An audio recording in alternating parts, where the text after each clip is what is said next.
¿Qué va a pasar con el acuerdo con el Fondo Monetario Internacional? Una de las grandes preguntas de cara a la próxima reunión, ¿no?, que va a tener, y por primera vez, además, el nuevo gobierno con una comitiva del Fondo Monetario Internacional. Mucho para conversar, ¿no?, en relación al ajuste que está llevando a cabo Javier Milei, pero por otra parte, ¿de dónde van a salir los fondos, ¿no?, para los próximos pagos, para los próximos compromisos, ¿no?, que tiene Argentina con este organismo? Vamos a hablar con Alejandro Werner. Él es economista, fue director del hemisferio occidental del FMI en el momento en el que se le otorgó el crédito al expresidente Mauricio Macri. Alejandro, ¿cómo estás? Un gusto saludarte.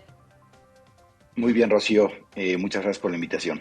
Bueno, ¿cómo ves, no, esta reunión que va a tener clave, ¿no?, sin duda, para marcar todos los lineamientos de lo que se viene en la negociación entre Argentina y el FMI?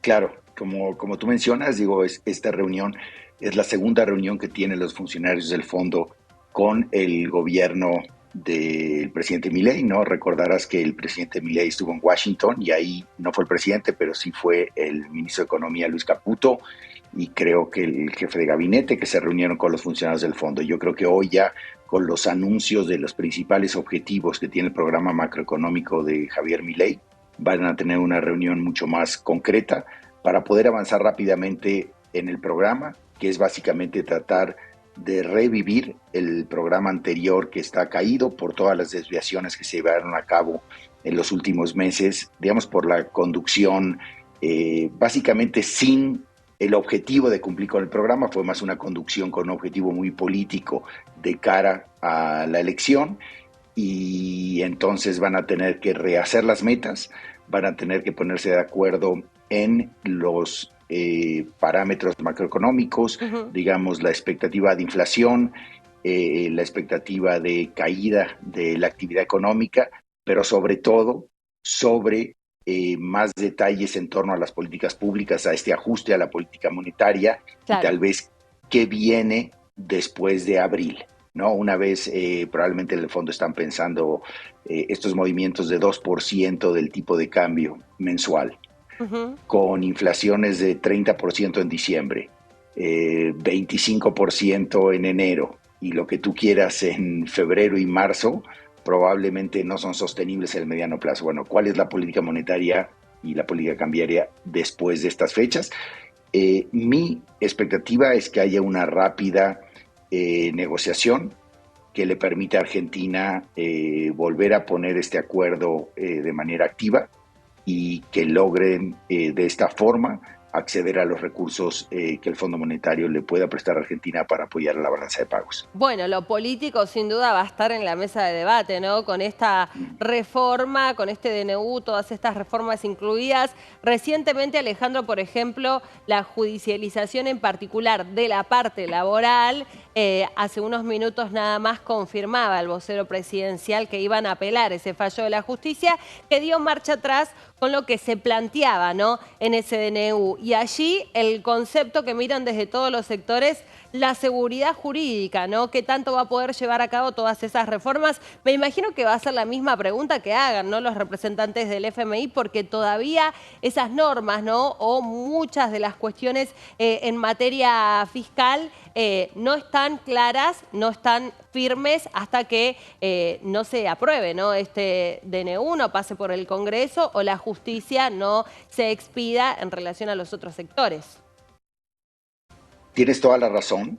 Sin embargo, es importante recordar que el programa actual con el Fondo Monetario no incluye ninguna de estas medidas estructurales. Claro.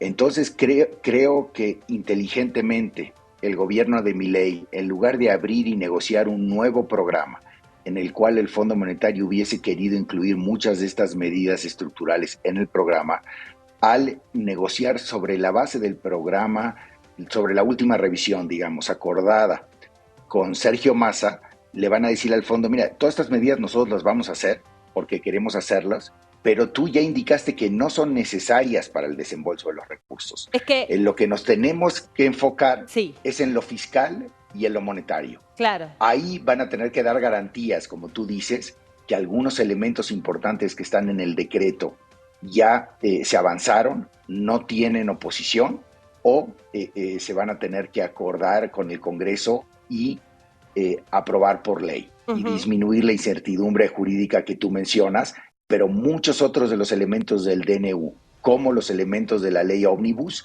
el Fondo Monetario le va a decir, el gobierno del presidente Milei le va a decir al fondo, yo estas cosas las voy a hacer, las voy a negociar, pero no las tenemos que tocar en esta mesa Claro. porque tú no las incluiste con el ministro Massa. Claro, claro. Además, recordemos, porque en el caso de que fuera un nuevo acuerdo, también debería pasar por el Congreso, un Congreso, bueno, que está bastante convulsionado, Alejandro, por estos días, ¿no? En el marco de todas estas reformas que veníamos conversando. ¿Cómo lo ves a Caputo? ¿No? También, finalmente, el Messi de las finanzas, así lo definieron en algún momento.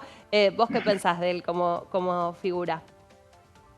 Sí, como tú dices, en el libro que publicamos con Martín Canerguícer, La Argentina del Fondo, hablamos mucho un poco de su paso por el Banco Central.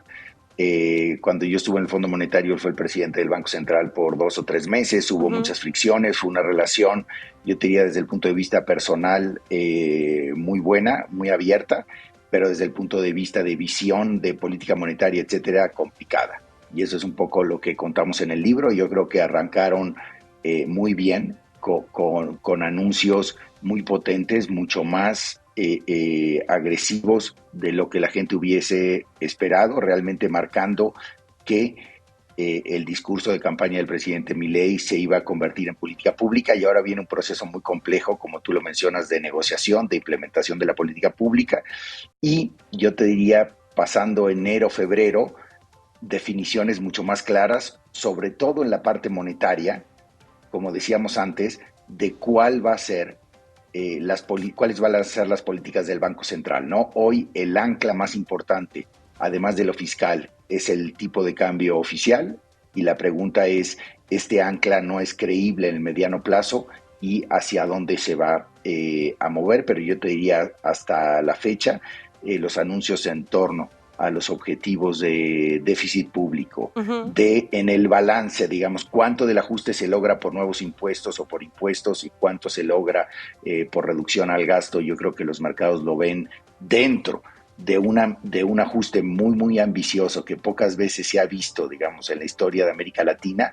Se ve que dentro de esta ambición, que lo hace muy difícil, la composición entre impuestos y gastos se ha percibido como realista, y te diría que las acciones hasta ahora por parte del Banco Central también en línea de lo esperado, pero ahí es donde creo que van a hacer falta más definiciones para generar expectativas que esta burbuja inflacionaria que estamos viendo en diciembre, enero, febrero va a empezar a ceder hacia el segundo trimestre del año, y que podemos empezar a visualizar un plan de estabilización más, llamémosle, normal, donde los ajustes de precios relativos ya se llevaron a cabo.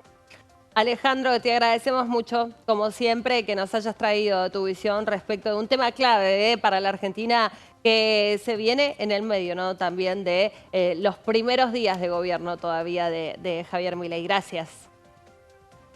A ti, hasta luego.